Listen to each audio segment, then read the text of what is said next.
एक बेटे को भूत सवार हो गया कर्ज अदा करने का। एक दिन अपने माँ के पास आया, माँ मैंने सुना है कि माँ का कर्ज कोई अदा नहीं कर सकता, मैं करूंगा अदा। माँ ने कहा ठीक है बेटा कर ले। बेटा पूछता माँ कितने लीटर दूध पिलाया है, कितने रुपए मेरे ऊपर खर्चे किए हैं तुमने, कितना पढ़ाई में लगाया है, मेरे पास बहुत पैसा है, विदेश से कमा के आए, बोल मत तेरे हिसाब कितने हैं, मैं दुनिया का पहला ऐसा आदमी बनूंगा जो सारा कर्ज अदा किया रहूंगा। माँ ने कहा बड़ा लंबा चौड़ा हिसाब है, लेकिन माँ मैं हिसाब करके कल यहाँ से हमेशा के लिए निकल जाऊंगा।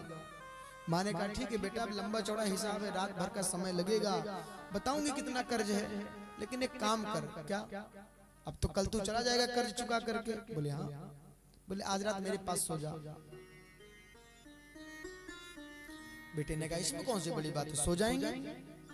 बोले बस आज रात मेरे साथ सो जा और मैं कल हिसाब लिख करके रात भर में तुझे दे दूंगी, तो कर्ज चुका देना। ठीक है। कथा समझ में आ रही है? बकरे की तरह मत समझ लियो, ऐसे नहीं। पुत्र ने कहा मैं कर्ज अदा करूंगा। रात्रि हुई, माता और पुत्र दोनों एक साथ एक खाट पे लेटे, ठंडी का महीना था, लेट गए।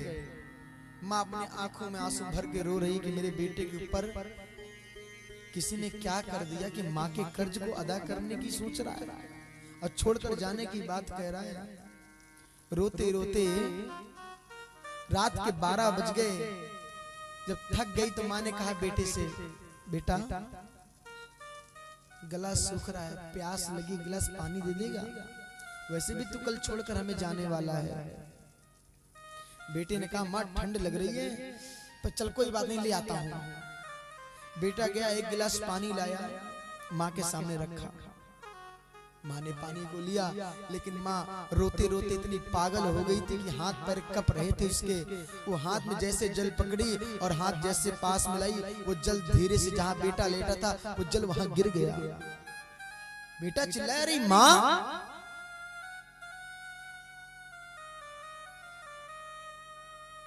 ये तुमने क्या कर दिया, मेरे भीगे ये मेरे सारे वस्त्र तुमने गीले क्यों कर दिए माँ, ठंडी का महीना हम कैसे लेटेंगे। माँ ने कहा बेटा क्षमा करना, बूढ़ी हो गई हूँ, हाथ पैर काम नहीं कर रहा है। हमें लगता है पोस्टर छपाने से पहले कथा सुनने में फायदा ज्यादा होगा। बोलो राधे राधे। माँ ने कहा बेटा क्षमा करो, अब ऐसी गलती नहीं होगी, आजा तू यहाँ सो जा। बेटे ने थोड़ा जहाँ सूखा था वहां सो गया। फिर रात के 2 बजे फिर माँ ने कहा बेटा प्यास लगी है। बेटे ने कहा माँ बस एक बार लेकर आया, तुमने गिरा दिया, अब दोबारा लेने जा रहा हूं, दोबारा गिराए तो ठीक नहीं होगा। मैंने कहा बेटा अब आखिरी बार ला दे। बेटा गया, पानी लाया, फिर हाथ में काम नहीं किया, फिर हाथ से पानी गिर गया जहां बेटा फिर सोया था। अब तो इतना क्रोध आ गया, माँ तू मुझे परेशान कर रही है, मुझे कष्ट दे रही है, तुझे पता नहीं देख ठंडी कितनी जोर से पड़ रही है, लेटा नहीं जा रहा है और तू पानी गिरा दे रही है। अगर अब ऐसा किया तो ठीक नहीं होगा। माँ ने माफ कर दिया। थोड़ा आवाज धीमी करो भाई। फिर सुबह के 4 बजे तो माँ ने फिर कहा बेटे से बेटा बस आखिरी बार और पानी पिला दे। एक बार 12 बजे मांगा, एक बार 2 बजे, एक बार शाम को, रात सुबह में 4 बजे मांगा। बोले बेटा बस आखिरी बार जल पिला दे, तुझे तो कल जाना है, बस आज और पिला दे, बस एक बार और। बेटे ने इस बार कुछ कहा नहीं, आंख लाल लाल करके कहा माँ अगर अब गिराया तो पूरी रात मेरी नींद खराब हो गई है। बेटा फिर जल लेने गया और इस बार माँ को जैसे जल दिया, माँ के हाथ से फिर जल गिर गया उसके ऊपर। तो बेटे ने झल्ला करके माँ के गाल पर एक तमाचा जड़ दिया धड़ाम से। जैसे माँ के गाल पे तमाचा जड़ा, माँ ने गाल को पकड़ के बोले बेटा बस। बोले मतलब? बोले बेटा तूने 3 बार पानी को देखा, ठंड को देख करके, गीले बिस्तर को देख करके तूने एक तमाचा जड़ दिया। सोच जब तू छोटा था तो कितनी बार रात रात भर लघु शंका करता था। मैं पानी पर बिस्तर गिर गया, तू लेटने की बारी आई तो तू हमको गाली देने लगा, और जब तू पेशाब करता था तो उस पर मैं लेटती थी और तुझे सूखे अपने आंचल को बिछा के तुझे सुलाती थी।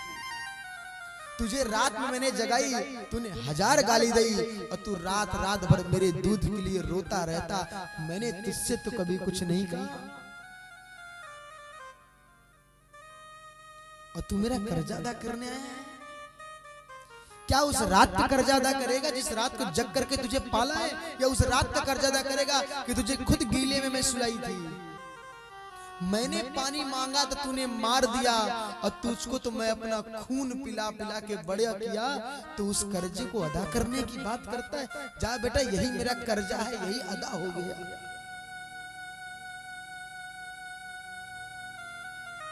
बता मां, है कर्जा अदा करने वाला कोई? मुझे तो नहीं लगता।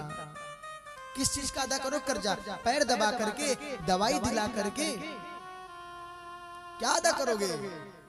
जिस दिन आपने अपने माँ बाप को भागवत कथा सुना करके, 4 धाम की यात्रा करा करके उन्हें वैकुंठ की ओर प्रस्थान करा दिया, उस दिन माँ के एक नाखून के बराबर कर्जा तब कहीं अदा कर पाओगे।